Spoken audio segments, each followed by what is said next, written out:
Begitu beliau dalam cerita sejarah-sejarah, seorang anaknya pernah melihat mimpi sesudah ibunya meninggal. Melihat mimpi dan dia bertanya sama ibu, bagaimana ibu keadaanmu? Kata ibu, alhamdulillah Allah sudah ridha. Anaknya otomatis tanya, ibu, Allah ridha kepada ibu karena berbuatan bersediain minum air untuk jamaah haji yang begitu amalan besar dan dahsyat? Kata beliau, bukan. Ternyata hanya gara-gara 2 rakaat di tengah malam.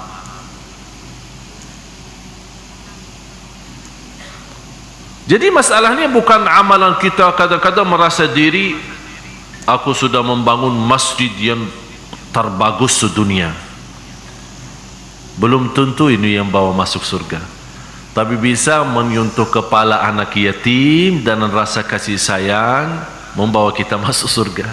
Jadi masalahnya Bapak Ibu, jangan anda menghitungkan amalan kita sama Allah, tapi yang kita jaga adalah ridha Allah. Bagaimana kita bisa berjuang supaya dapat ridha Allah itu.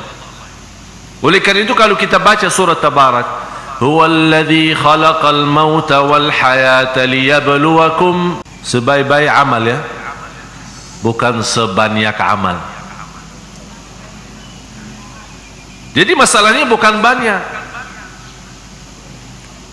masalahnya baik, tulus, ikhlas, biarpun sederhana, semampu kita. Itu luar biasa. Ada seorang yang kita lihat awam sekali, tidak bisa apa-apa, tapi perhatiannya kepada tetangganya luar biasa. Tidak pernah salat malam, tidak pernah.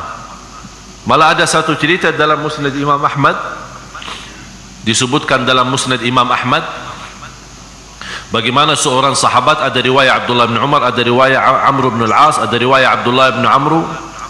Intinya daripada riwayat ini, Rasulullah SAW menyebutkan seorang, waktu Rasul berkumpul dengan sahabat, ada seorang sebentar lagi masuk dari pintu ini, dia ahli surga. Kalau Rasul berkata seorang ahli surga, itu sudah terjamin, karena yang berhak untuk menentukan siapa ahli surga dan siapa ahli neraka hanya 2, Allah dan Rasul.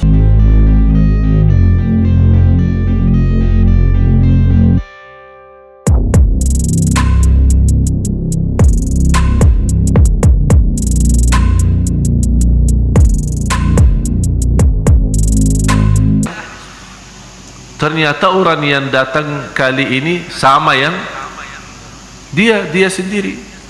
Di hari yang ketiga munculnya orang juga yang sama.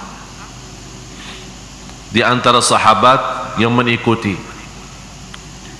Tapi orang itu tidak mendengar apa kata Rasul. Dia ahli surga.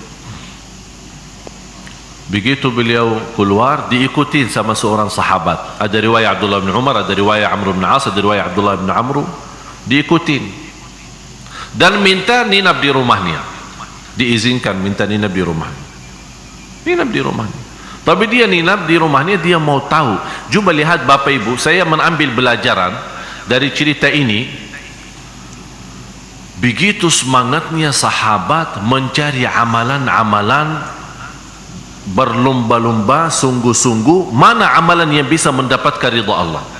Sampai dia tinggalin keluarganya, tinggalin urusan, mau ninap di rumah orang. Dia mau tahu kelebihannya apa sampai dapat 3 kali disebut ahli surga oleh Rasulullah.